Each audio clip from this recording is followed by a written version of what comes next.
Welcome to Mexico Unexplained, where we will explore the magic, the mysteries, and the miracles of Mexico. This series presents information based partly on theory and conjecture. The podcaster's purpose is to suggest some possible explanation, but not necessarily the only ones to the subjects we will examine. Here is your host, Robert Bitto. Welcome and muy bienvenidos to episode number 12 of Mexico Unexplained, where we examine the magic, the mysteries, and the miracles of Mexico. I'm your host, Robert Bitto. Today I'm going to answer a question I have had for quite some time. Does Mexico have its own version of Bigfoot? The answer is yes.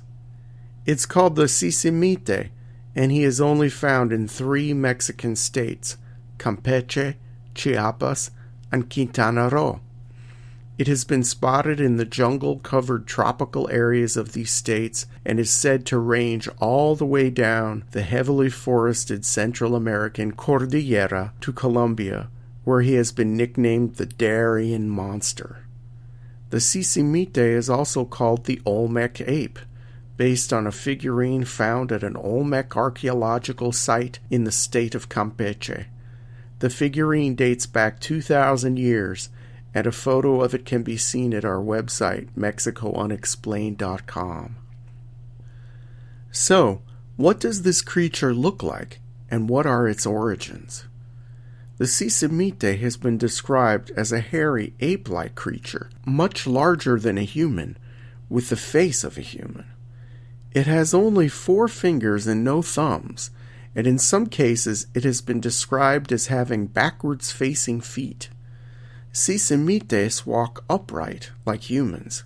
They let out high-pitched screams, but have no language. They are generally regarded as being hostile to humans and have been accused of kidnapping people. Their ape-like fur has been described as ranging from a chestnut color to pitch black. They have no protruding ears and their noses are flat.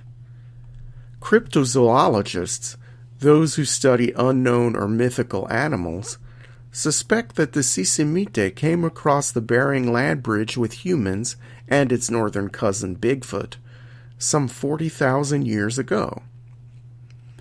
Why is it confined to the dense jungles of southern Mexico, thousands of miles away from the closest Bigfoot sighting, is unknown. Perhaps the northern offshoots of this creature were killed off by early humans, or if this is something unrelated to Bigfoot, the habitat of the north and central parts of Mexico were not conducive to the survival of the Sisimite. Some believe that the creature is a surviving remnant of Gigantopithecus, a large prehistoric ape native to Asia that stood almost 9 feet tall and supposedly died out over 100,000 years ago. Briefly, I will get a little sidetracked here and mention that the Sisimite has a smaller cousin who lives in the same region.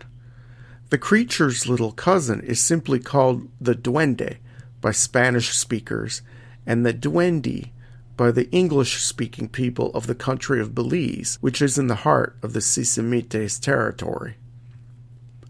People who still speak one of the Maya dialects refer to the Duende as Nukuxtat. The word Duende in Spanish literally means elf or dwarf.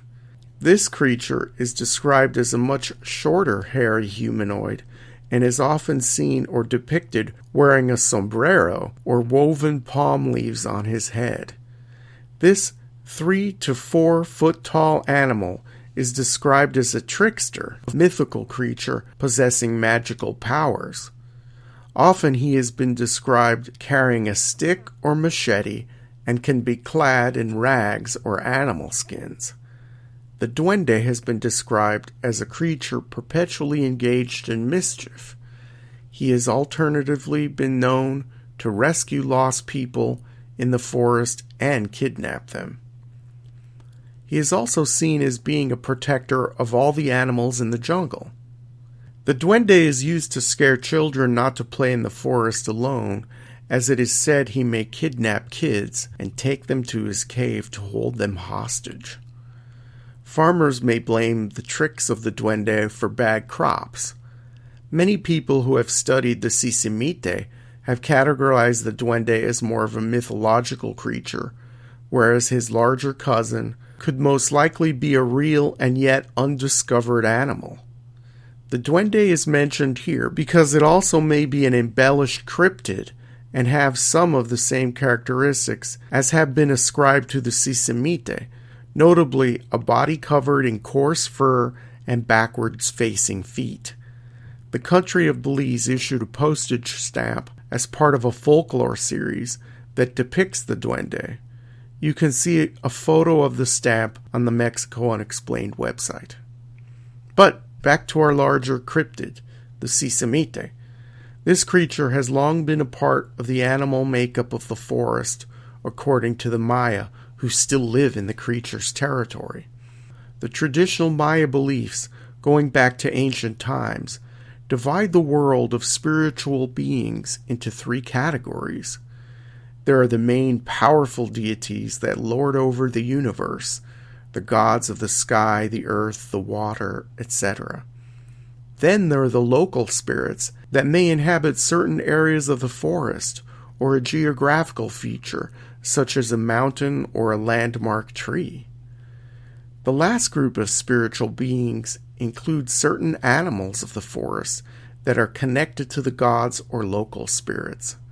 The jaguar, for example, has special powers because it is connected to the higher spirits. The Sisimite is considered to be another animal that is plugged in to the spirit world, while being a real, living, breathing animal of the forest. Although native to the world of the Maya, the name Sisimite comes from a Nahuatl, Aztec word, Tzitzimítl, which loosely means demon or supernatural creature. While known to the Maya for centuries, the first outside report of the Sisimite came from a group of Spanish gold prospectors in the 18th century. On an expedition in what is now Honduras, a member of this group supposedly shot and killed one of the creatures that was raiding the mining camp. The Sisimite made its debut in the English-speaking world through the writings and reports of a man named Edward Jonathan Hoyt, who was nicknamed Buckskin Joe. Hoyt was born in Lower Canada, modern Quebec, in 1840. He headed south in 1861 to take part in the American Civil War, fighting on the Union side. Between the end of the war and a trip to tropical Mexico and Central America in 1898, Buckskin Joe traveled with circuses across America and was an aerialist and acrobat, in addition to playing 16 musical instruments. On that 1898 gold prospecting adventure, he would encounter our horrible hominid, shooting a Sisimite that crawled onto his bunk while he was sleeping. The account made the papers back home. The Sisimite appeared again in a 1961 compendium compiled by author Ivan T. Sanderson titled Abominable Snowman, Legend Come to Life. In the book, the author compiled stories of the Central American Bigfoot, mostly concentrating on British Honduras, the former name of what we call Belize. The Abominable Snowman book prompted Bigfoot researcher Mark Sanborn to track the creature in 1992, and he, too, compiled stories from tropical Mexico, Belize, and Guatemala. Both works are full of eyewitness accounts of the creature. So then, is the Sisimite real or imaginary? Is it like the giant panda and the mountain gorilla, a real animal that managed to evade human investigation until modern times? Or is it just a myth created to scare children? We have many stories and eyewitness accounts, and in spite of people claiming to have shot the creature, we have no physical evidence of the Sisimite. Like Bigfoot, no one has yet produced a body or captured one alive. Personally, I am often asked if I believe in Bigfoot. I do take that question seriously. As mentioned with the Sisimite, there is a surprising lack of physical evidence in spite of thousands upon thousands of sightings of the creature. I think it would be easy for me to chalk this all up to mass imagination and people expecting to see a strange creature while out in the wild. But if Bigfoot is a creature born from the imagination, then why has every single state in the U.S. had multiple Bigfoot sightings except for Hawaii? It makes sense that if Bigfoot were real, it would not be found in Hawaii, and that's exactly what we are seeing. I really can't get my mind around the whole Bigfoot phenomenon or the phenomenon of its Mexican cousin. I'm not sure if the handful of shows on paranormal creatures or those dedicated to tracking Bigfoot have ever considered investigating the Sisimite. Perhaps more investigations and expeditions into Mexico's dark jungles are necessary to finally figure out conclusively whether or not the creature is real. Thank you for listening to another episode of Mexico Unexplained. Please remember to follow us on Twitter and like us on Facebook. Go to our website, mexicounexplained.com, for illustrations, a show transcript, or to leave comments. Thank you very much, and muchas gracias. Until next time.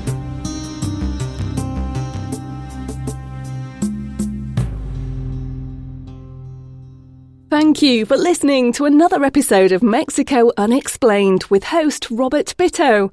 For show summary, relevant links and commentary, please check out our website at mexicounexplained.com.